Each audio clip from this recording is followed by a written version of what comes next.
Welcome back to my channel, Famous and Fabulous. Rieu had an enormous fortune. It could compete with rock legends' castles, sold-out arenas and royals in every global region.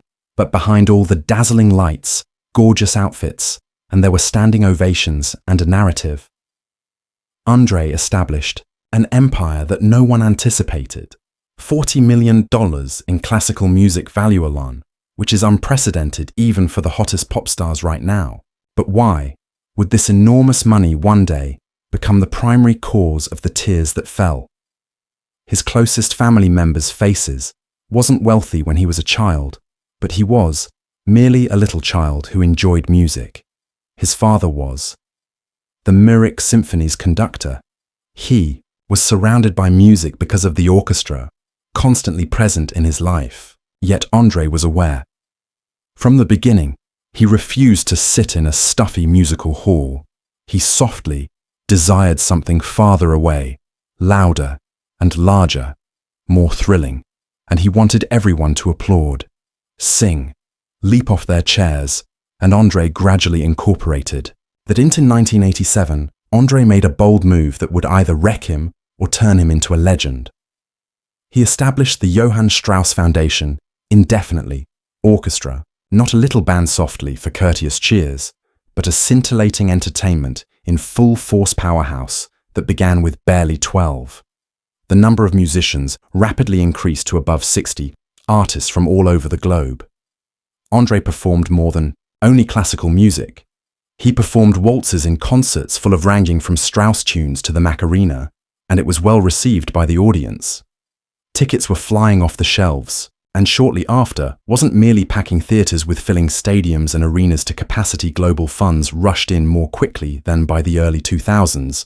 Nobody anticipated Andrew wasn't only prosperous, he was outselling well-known performers like Bruce and AC/DC. Coldplay and Springsteen's performances made his DVDs flew off, and he made millions every night.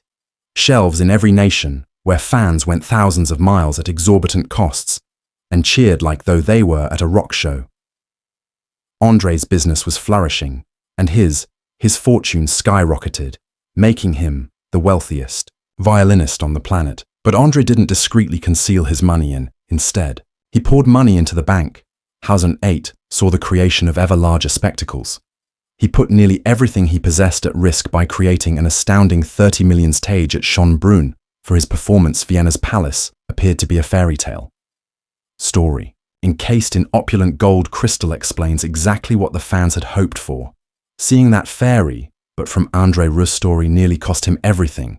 The expense drove him to the brink of bankruptcy, almost erasing decades of overnight profits, and they had taken chances previously, but this one almost broke him fully, but he wouldn't give up. Gradually, Andre ascended backstage after each performance, settling his obligations and transforming demonstrates even greater achievements within.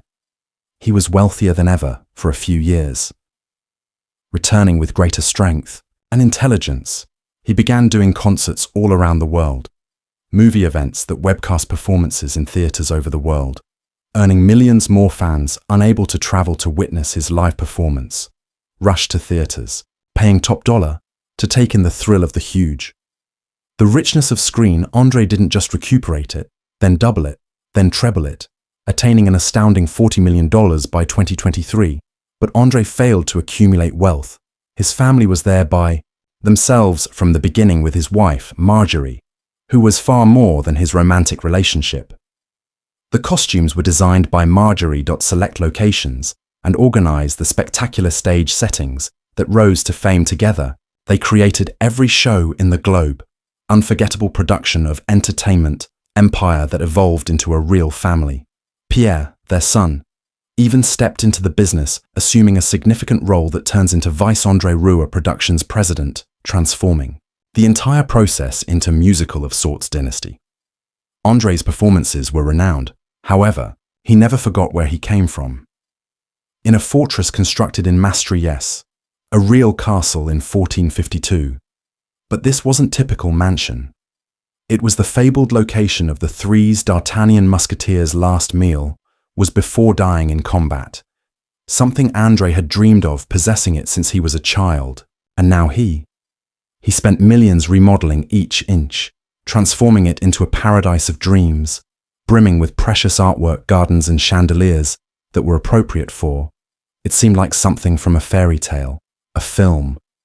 But Andre was experiencing it all the time. Despite all of this luxury, Andre didn't slow down and continued to grow his performances that travel continuously from Europe and America to each of Japan and Australia. His audience rose each year as his tours expanded, is larger, and his wealth has increased. Was no longer merely a musician. He was a superstar, a worldwide occurrence whose brand became unstoppable.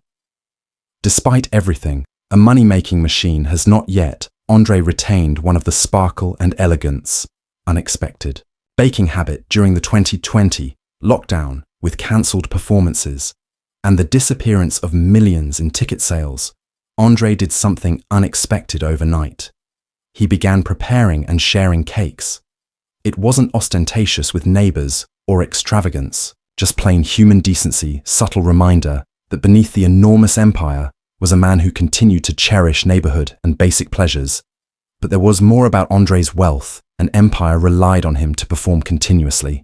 And in 2010, he became ill with a serious ear infection. Almost everything collapsed once more, shocking the physicians. Hadn't become ill sooner, considering how requesting that his schedule be adhered to for the first time. His family understood how this fortune was all they had, and it was delicate. Constructed relied only on Andre's one cancelled tour, one illness, and one health might immediately cost them millions of dollars. There was a lot of strain, but Andre recuperated and continued on, unwilling to, determining to keep the song playing, slow down, and the money coming in. But the tension expanded as admirers noticed a beaming Andre executing with ease behind the situations that the family found difficult. Overseeing a business empire valued in tens of millions are at risk, yet no one was aware of it. Every amazing performance was a risk, spending millions on venues and set designs. Any failure involving artists and marketing might jeopardize everything that we've constructed. Then, Dot revealed yet another secret. Not all of Andre's wealth came from concerts. In private, he had been constructing a massive, investing millions in a real estate portfolio into upscale real estate in Europe. Few fans were aware of his Mric castle, recognized the size of his property. Mric castle had turned into an empire.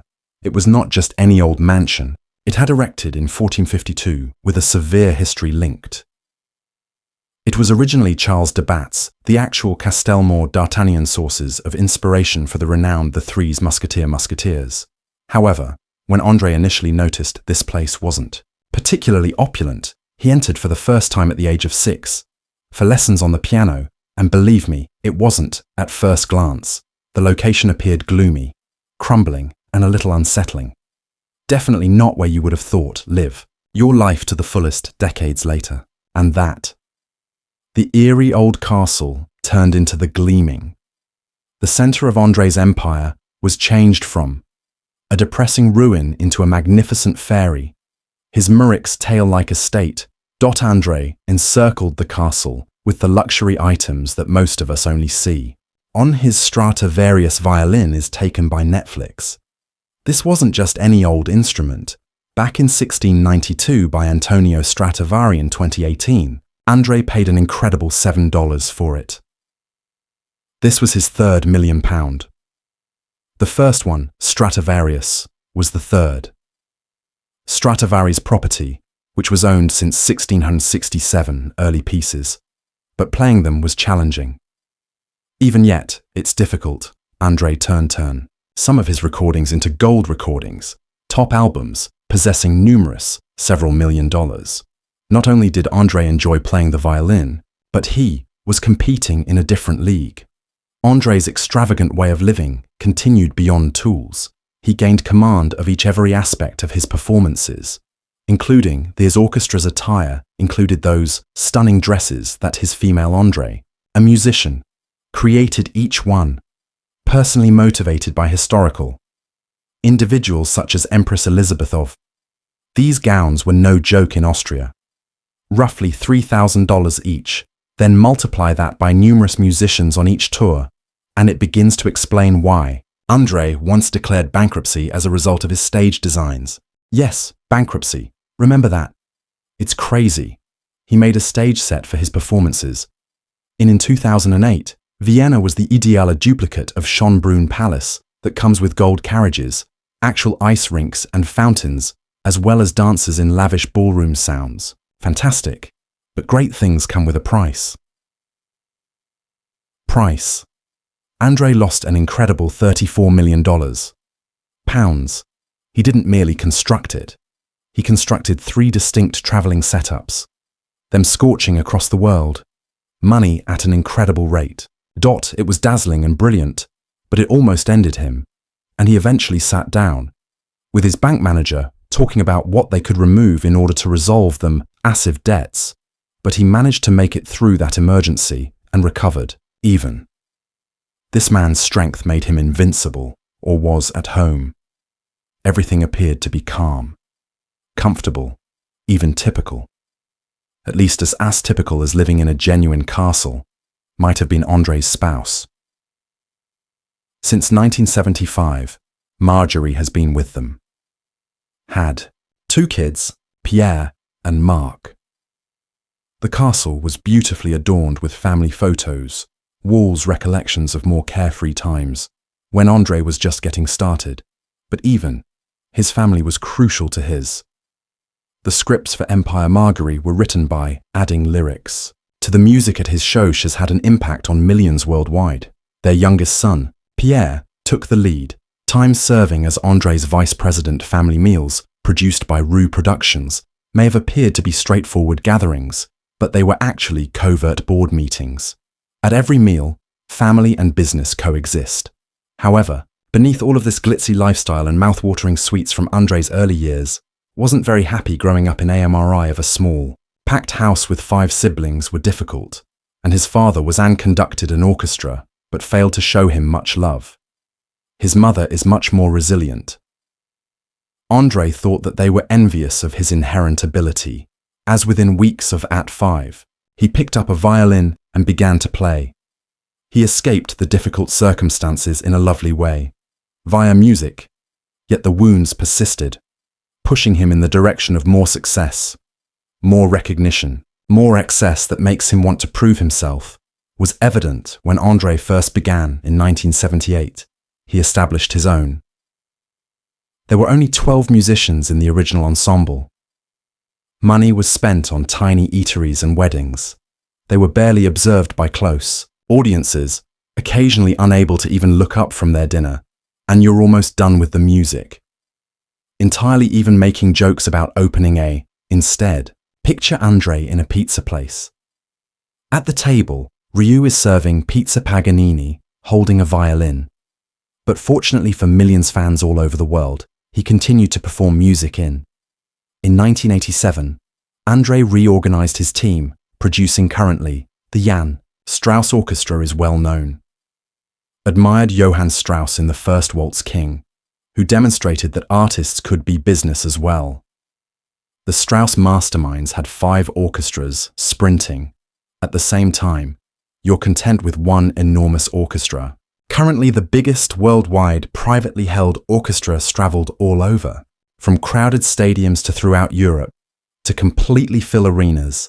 The triumph of Asia and America burst without warning during a memorable soccer match, in when Ajax played Bayern Munich in 1995, the final of the Champions League, and Andras Rudley purchased a minute of live television coverage during halftime to highlight his Ajax's music score shortly before halftime.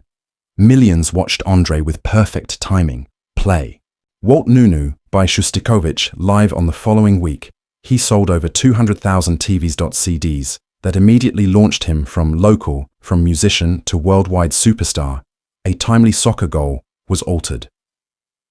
When success arrived, everything for him, millions of dollars were spent into even greater fantasies, into creating his concerts the greatest, amazing things that could happen with fake snow balloon drops, extravagant ball dresses each time. The show was an extravagant celebration, renowned for insisting on serving actual champagne throughout shows, even though he didn't personally consume it. To maintain authenticity, fans adored the critics of spectacles raise their eyebrows, but André desired sincerity, so he didn't care. Despite everything, no quick cuts, no pretending, André's use of luxury kept things relevant. He gathered and taught Tintin comics, Spanish during the lockdown by reading mystery fiction, and continuing to cherish a basic toy truck from his early years. This truck was more than simply a plaything. It was a remembrance of easier times when he and his Robert, his brother, constructed automobiles out of scrap, old wheels and wood. But André wasn't. Only a few affluent collectors remain. He used to have his eyes fixed firmly on the future, with his larger orchestra officially, the largest than any before Earth's own orchestra, with 60 musicians along with a horde of support personnel. André had much more ambitious intentions. Wasn't content to be the world's best classical superstar, or 40 millions of albums were his goal, something that had never been done by a musician. Previously, André intended to perform live on, yes, you heard correctly, the Moon. André wasn't just kidding. He was actually had an intense conversation with a billionaire, Richard Branson, regarding the construction of a hotel. Branson is well known on the lunar surface for his ambitious ambitions promised to complete it. And André, he had every intention of taking his huge orchestra of Jan Strauss up there. All of the instruments needed perform the world's. The first space concert sounded incredible. Until you recalled that this was the individual who outsold classical music. Metallica and Beyoncé, if anyone could, it was André who made a lunar concert possible. Rieu, but how did André get to this point? Degree of extreme achievement and aspiration. Unlike the majority of classical groups who rely on schools or wealthy backers, André constructed his orchestra all by himself back in. He had virtually little in the late 1980s, simply a few musicians and a crazy dream who had faith in him, and he took enormous chances. From the beginning, without any sponsors, or he spent every cent of the government's assistance.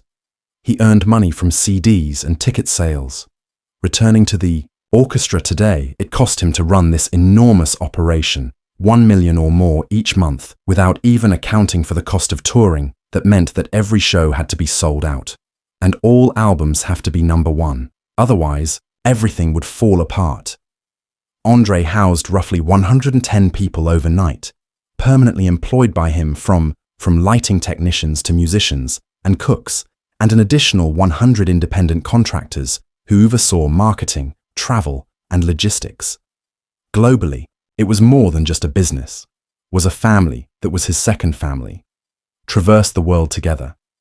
Massive stage setup and breakdown takes place in arenas ranging from Mexico City to each city in Sydney, needed 9 massive trucks loaded with costumes and lights equipment, instruments, and props for his crew. Worked constantly, frequently constructing the stage, shredding it after starting from scratch at 7 a.m., immediately following the 3-hour performance, completed at midnight each day. The performance seemed magical to the audience, but in the background, it was diligent effort. André managed a tight ship, forget about rockstar antics. Wild parties his team traveled with, their own cooks to consume nutritious food, and André himself napped prior to each to stay fresh. He knew that one concert, a poor performance, one sleepless night could harm his reputation, and incurred millions of dollars after André insisted on attending every show. Not wild, but enjoying with his musicians, champagne parties with only fine wine, and informal conversations that went beyond business. For André, this was the passion of his life, an unwavering work ethic paid out handsomely. Even more amazing were André's album sales. In the age of digital music and streaming Universal Music, his label had been together with him for more than 20 years, and the collaboration resulted in astounding 20 years later. André sold more than 40 million albums worldwide, typically only used by pop stars, not violinists, and in spite of forecasts that, despite the death of DVDs, customers continued to purchase, millions of them annually. In particular, owns captured on camera. During his renown, he recorded these Maastricht summer concerts, annual performances, which were modified fans eagerly snapped them after thorough inspection, confirming André's conviction that his real content was always preferred by the viewers. They could grasp André in their hands.